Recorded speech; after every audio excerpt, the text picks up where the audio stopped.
promoting dialogue. It's midday in Dakar, 1 o'clock in Abuja. Good afternoon, and many thanks for staying tuned to West Africa Democracy Radio, broadcasting on 94.9 FM and worldwide on wadr.org. Welcome to Newslink, and here are the top stories. Blackout hits Nigeria as commercial activities on hold as Labour begins nationwide strike. Nigeria is made up of over 200 million people, and all of them must partake in whatever is available for Nigerians. I'm therefore appealing to the organized labor, especially the Nigerian Labour Congress and the Trade Union Congress, to see reason with the federal government. Russian Deputy Minister of Defense in Niamey for a high-profile visit as the two countries work towards deepening relationship.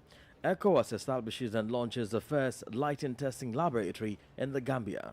This is a giant move by the government of the Gambia to ensure that the Gambia does not continue to be a dumping ground for substandard electrical appliances. And Human Rights Monitor labels worsening conditions at the Liberia's prisons as rights violation. Please stay tuned for details of these stories and more. Here is a more edit with Newslink.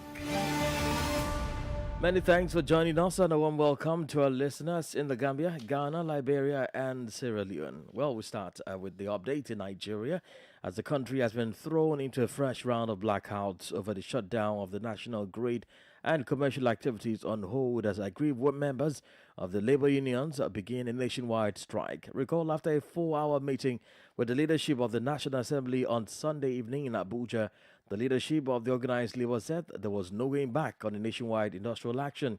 The labor unions are demanding 615,000 naira, about $460 as minimum wage, against the government's refusal to raise the proposed minimum wage from 60,000 naira. The government is urging the organized labor to prioritize interests of the masses. As it says, any industrial action at this time will be counterproductive. Minister of Information and National Orientation Idris Mohammed disclosed this in a news conference on Sunday. Usman Mara reports. Last Tuesday, talks between the federal government and the organized labor broke down again after the government and organized private sector raised their offer to 60,000 naira as the new national minimum wage, a move rejected by the labor as they pegged a new proposal at 494,000 naira. The workers are also asking government to reverse the hike in electricity tariff to 65 naira kilowatt per hour. President of the Nigeria Labour Congress, Joe Ajaero, had announced on Friday that the indefinite strike would begin by Monday midnight. Festus Osifo is the president of the Trade Union Congress. He spoke at the joint news conference of the unions. We are hereby declaring the commencement of a nationwide industrial action, a nationwide strike, effective from Monday, June 3rd, 2024. And this strike shall be indefinite. And this strike shall be on until we have a new national minimum wage, until government is serious and also the tariff increment in electricity is reversed. In an effort to avert the planned strike, the Minister of Information and National Orientation, Mohammed Idris, at a news conference Sunday, pleaded with the organized labor to halt its planned strike and return to the negotiation table. Nigeria is made up of over 200 million people, and all of them must partake in whatever is available for Nigerians. I'm therefore appealing to the organized labor, especially the Nigerian Labour Congress and the Trade Union Congress, to see reason with the federal government. And let me also say that there is a persuasive expectation by Nigerians on the organized labor to see that they return to the negotiating table so that we have a meaningful wage regime for Nigerians. Even a last-minute intervention by the leadership of the National Assembly could not sway the workers, as the leaders said they do not have the powers to call off the strike until a wider consultation is made. For Newslink on West Africa Democracy Radio, Usman Omar reporting from Abuja. We remain in Nigeria because victims of unrest in Niger State North Central region live in deplorable conditions that affect all aspects of their lives. These displaced people were chased from their respective villages by bandits, including Boko Haram and ISWAP, killing several villagers and kidnapping hundreds.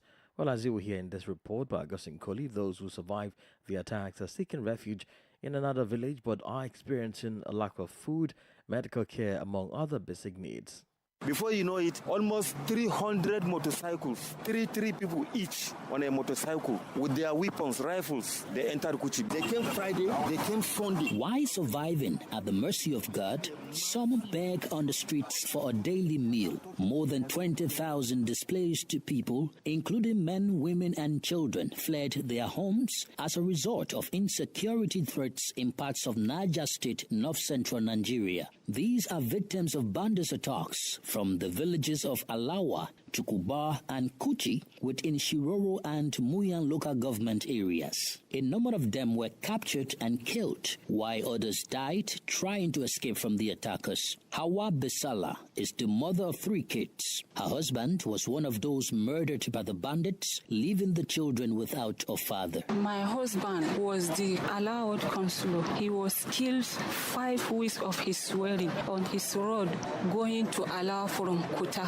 They killed him and they packed all his belongings. The families and relatives of some of these displaced persons were taken away by the bandits, demanding ransom before their release. Alawa village in Shiroro local government area is now a ghost camp, a major village where over 6,000 children are no more in school because the school buildings are in ruins. Suzanan Ibrahim is a student affected by this situation. That was the day I came back from school, and it happened at the night. I was in level 1. Seriously, my school have stopped because of this bandit issue. I am not happy because I'm not more going to the school. Kuchi village is a hub for agricultural business, famous for the mass production of food crops such as maize, beans, and yams. However, these crops were abandoned by local farmers who fled the area as a result of unrest. Hashimu Tashu, a local farmer from Kuchi, speaks. As I'm talking to you, we plant yam already since last month. Some of us plant maize, everything on ground now, and that is how we leave the farm like that. Any moment from now to 2 weeks, the farm will spoil again. We are going to lose all that process. At the moment, a significant number of these internally displaced persons are seeking refuge in Erina, another community in Niger State, in the face of severe hunger, inadequate health care, lack of education for out-of-school children, and poor sanitation. Augustine Kohli filed that report. Now to Niger, where in a significant development reflecting growing ties between the country and Russia, the Deputy Minister of Defense, Ernest Beck F. Kurova, arrived in Niamey for a high-profile visit. The visit marking another step in the deepening relationship since the military coup of July 2023 that deposed President Mohamed Bazoum involved a series of strategic discussions aimed at enhancing bilateral cooperation. Since the military overthrow of President Mohamed Bazoum in July 2023, Niamey and Moscow have significantly strengthened their bilateral relations. This alliance was further solidified with the arrival of Russian Deputy Minister of Defense in Niamey on June 2, 2024. He was received by General Abdurrahman Chiani, the Nigerian head of state, and held a meeting with Niger's Minister of State and Minister of National Defense, General Salifu Modi. The meeting, which also had in attendance prominent figures including General Mohammed Tumba, Minister of State and Minister of the Interior, Colonel Ibro Amadou Bacharu, Chief of Staff, Private of the President of the CNSP, and Dr. Sumana Bubakar, Minister and Director of the President's Cabinet, focused on strengthening cooperation in security, defense, and economic development. The official CNSP account on X reported that both parties reaffirmed their commitment to consolidating a strategic partnership grounded in mutual respect, trust, and collaborative approaches to regional and international challenges. I filed that report. In Mali, the administration is deploying in the locality of Ber in the Timbuktu region, marking a significant milestone in the country's efforts to stabilize the region. Ber was the first town to be recaptured by the Malian army in August 2023 as part of its campaign to retake the Kidal region, which had been under the control of independent armed groups from the north. Nearly a year after the town's recapture, the state services are now deploying in the locality, signaling a new phase in the region's development. Echatiso has the details. The governor of the Timbuktu region, Bakun Kante, arrived in Bear on Sunday leading a strong delegation. The delegation included regional technical service chiefs, the Secretary General of the Regional Council, and the military regional commander. They were welcomed by the town mayor and traditional authorities who were already present. Residents also came out in their numbers to greet the return of the administration to the town. For the mayor of the Bear locality, this marks the beginning of socio-economic development in the town, which has been under the control of armed groups from the north for 10 years. The governor congratulated and encouraged the defense and security forces deployed in the area since the town's recapture. The military has a mission of ensuring peace for the people in the area to resume socio-economic activities. The governor also checked on the state of social services in the town and surrounding villages. He invited the inhabitants of the town who fled attacks by armed groups to return and participate in the development of the locality. 10 tons of food and a significant quantity of medicines were handed over to the mayor to support the returnees. Achat reporting there. ECOWAS, in collaboration with partners, have established and launched the first lighting testing laboratory in the Gambia. The laboratory aims to enhance the use of lighting appliances in the country and promote efficient cooking stoves as well. WDL Sankli Janko has more details. The ECOWAS Center for Renewable Energy and Energy Efficiency ECRI has partnered with the Gambia Bureau of Statistics to establish a lighting testing laboratory, a pioneering facility capable of verifying the energy efficiency of lamps by measuring luminous flux and input power parameters. This project is the first of its kind in the country. The collaborative effort involves ECRI, the Gambia Bureau of Statistics, and the Gambia's Ministry of Petroleum and Energy, along with the United Nations Industrial Development Organization, UNIDO. The project was implemented under the 6th funding cycle of the Global Environmental Facility, GEF6, titled Operationalization of the SE for All Action Agenda, promoting inclusive, environmentally sound, and low-carbon development. At the event, Ms. Aminjai Juve represented the Minister of Petroleum and Energy. This is a giant move by the government of the Gambia to ensure that the Gambia does not continue to be a dumping ground for substandard electrical appliances. The project consists of 5 components aiming to demonstrate the use of energy-efficient lighting on appliances, as well as promote the use of efficient cooking stoves.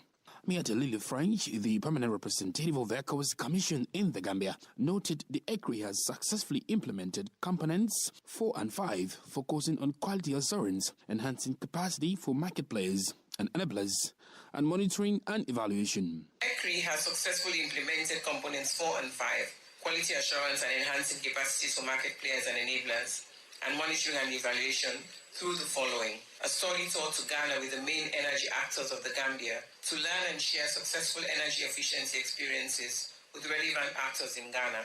The testing laboratory is expected to enhance the penetration of energy-efficient light bulbs in the country, aligning with the CE for All initiative's objectives. For Newslink and West Africa Democracy Radio, I'm Senkule Janke reporting from Banjul. You're listening to Newslink on West Africa Democracy Radio, 94.9 FM Dakar. Here is a reminder of our top stories. Blackout hits Nigeria, commercial activities on hold as Labour begins nationwide strike. Russian Defense Minister in Niamey for a high-profile visit as the two countries work towards deepening relationship. ECOWAS establishes and launches the first lighting testing laboratory in the Gambia. And still ahead, human rights monitor labels worsening conditions at the Liberia's prisons as rights violation. We don't have the newspaper review, guest interview segment, and sports news. Please stay with us. You are listening to West Africa Democracy Radio, broadcasting from Dakar, Senegal. Don't forget you can listen to us live on wadr.org and of course follow us on a live stream on YouTube and Facebook. In Liberia, a non-governmental organization, Solidarity Center, is calling on Liberia to create an enabling working environment for women and girls. Liberian women make significant economic contributions, yet are constrained from contributing even more due to the exclusion from productive opportunities at workplaces by their male partners, a situation the NGO is pushing against. WDL's Darlington Popper has a report. According to Dada Toure, Country Program Director of Solidarity Center, surveys indicate a extremely high level of discrimination against women in workplace, which hinders their growth and development. Madam Tule noted that her institution has collaborated with various workers' unions and workers in Liberia to combat workplace discrimination and promote a decent working environment for women and girls. We work with unions and workers to fight against discrimination at the workplace, promote decent work, and promote dignity at work. And so we've been working in Liberia for quite a long time, over a decade. Our co-partners are the trade unions, so we're working with LLC, Liberia Labor Congress, the workplace unions like Firestone Workers, UWOOL, GAWOOL, all the trade unions, including the public sector workers in Liberia, to help them fight against discrimination at the various workplaces. Labour Minister Cooper Kra, speaking on behalf of the Liberian Authority, acknowledged the challenges faced by women in workplace and assured that measures will be taken to address the issues. We have some suspicion of this kind of violation, and especially maybe some of the conventions that need to be domesticated or ratified. We like to identify them and see how we can be a part of that process. We've been engaged with the Senate Committee on Labor and the House Committee on Labor. They seem to be all ready to work along with us. The minister assured the Solidarity Center that the government will take swift action if a suspected violation against a female worker is reported. For Newslink on West Africa Democracy Radio, I'm Darlington Pokwa in Monrovia.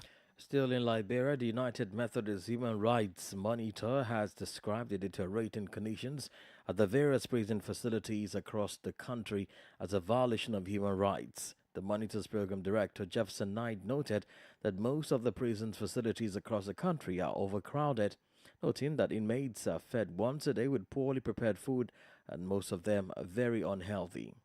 Prisons are not meant to torture people. It's not the final resting place that, okay, we'll put you in prison and then you'll die as a way of punishing you. No.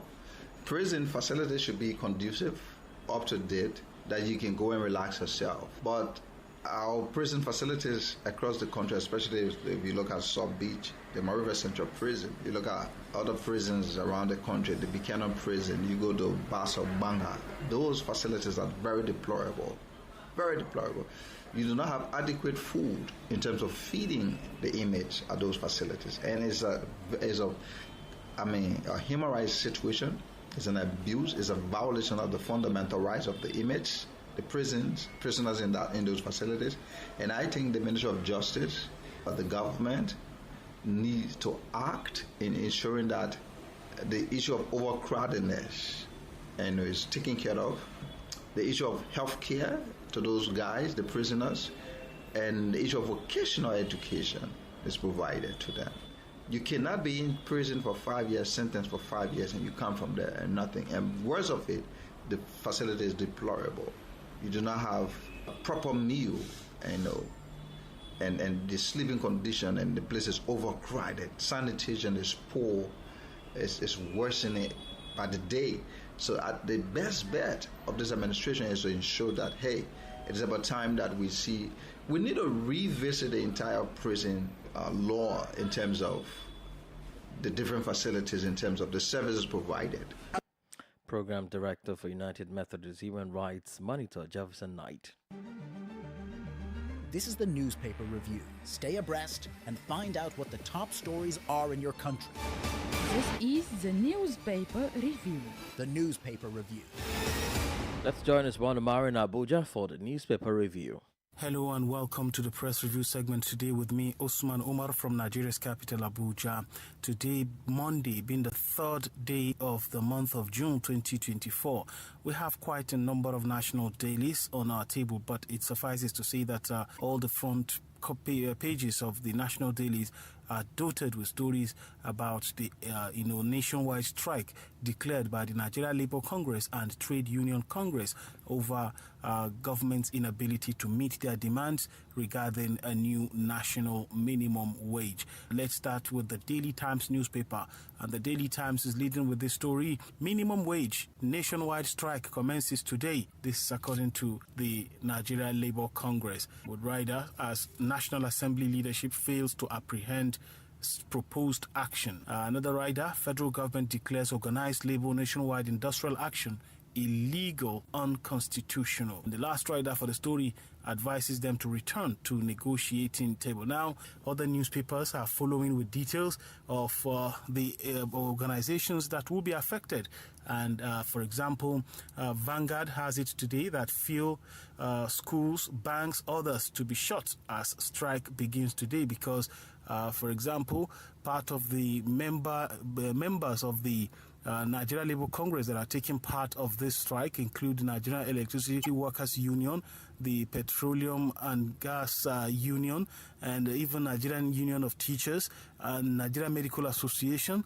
And so even the banking sector, which is the private sector that services the financial sector of the economy, also joining the strike, meaning that it is a total shutdown. But the Labour leaders say, nope, we are within our right to protest at any given time, and this is the only language that is left to them to speak to the federal government after all other avenues have been explored and exhausted. Of course, as it were, we'll continue to monitor the situation to see how this unfolds as the day rolls by. And this is the much that we have for you on today's edition of Press Review. Thank you for staying with me as I hand you back to the studios. Many thanks, Usman, for the newspaper review. Politics, analysis on major news, social matters, and all. This is A Guest. Well, on this segment, we'll take you to the biggest story in Nigeria, as you heard Usman then in the newspaper review. That's the nationwide strike called by the organized labor comprising of the two biggest unions in the country. That's Nigeria Labour Congress, NLC, and the Trade Union Congress, TUC. The unions decided to embark on industrial action after the negotiations between them and the government over the minimum wage of workers came to an impasse. The union claimed that the new minimum wage is long overdue, and due to the incessant soaring of the price of goods and services, the government should upwardly review the wages of workers. Accordingly, NLC and TUC initially proposed a new wage of 615,000 naira to the federal government. However, after many negotiations and deliberations, the union settled for the sum of 495,000 naira, about $450.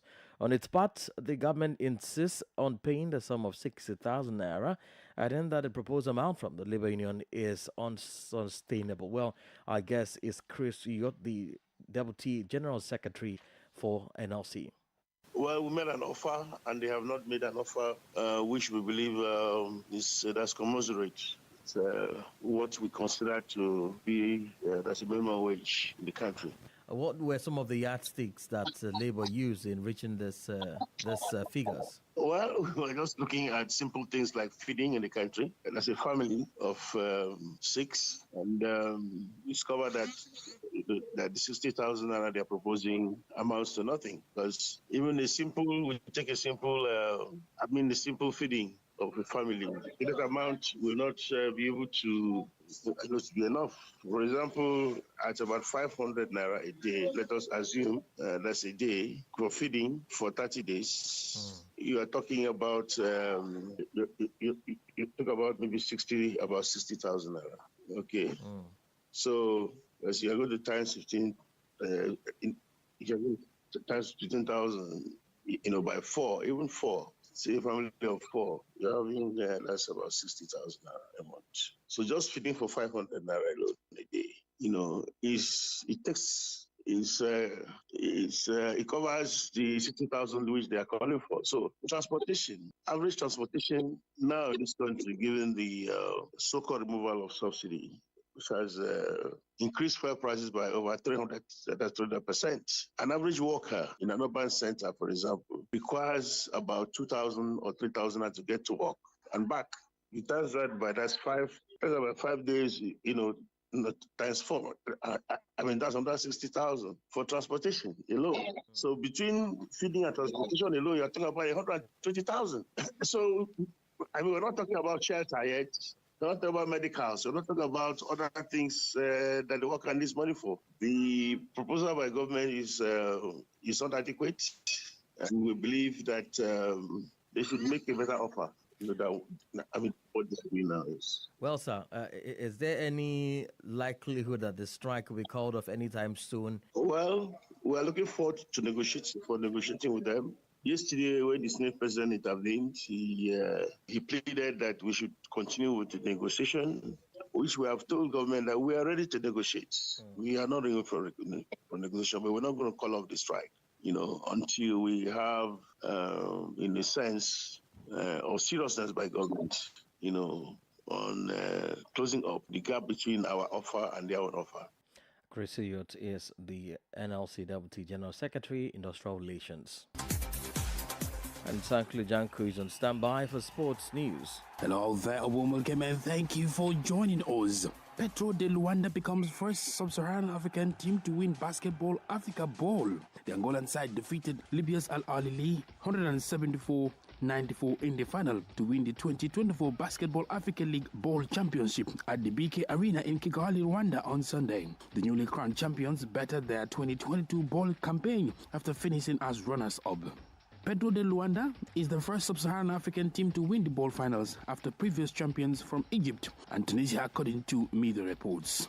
In athletics, Gambian sprinter Gina Mariam Bas Bite has won the women's 100 meters at the Stockholm Diamond League on Sunday. The reigning African Games champion won the race with a timing of 11.5 seconds, finishing ahead of Ivory Coast's Marie-José Talou in second with a timing of 11.16 seconds, and American Brittany Brown in third place with a timing of 11.18 seconds. This is Gina's third gold medal in 2 months, following her triumph in 100 and 200 meters in the 2023 All-African Games in Accra in March. And in football, Real Madrid won their record 15th UEFA Champions League after a 2-0 win against Borussia Dortmund over the weekend at Wembley Stadium. Second half goals from Dani Carvajal and Vinicius Jr.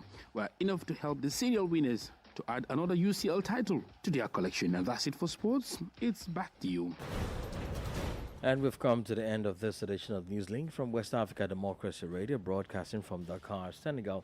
Thank you for listening, and many thanks to Christian Mukudi and Maudo Ju for the technical support. Let's keep the conversation coming on all of our social media platforms: X, formerly Twitter, Instagram at WDL News, and Facebook, West Africa Democracy Radio English Service. Coming up at the bottom of the hour is Well Body with Ogebi Erica, and this edition looks at the issues associated with women's sexual reproductive health. I am Imo Edet. Good afternoon. And many thanks to you for listening to Newslink via hot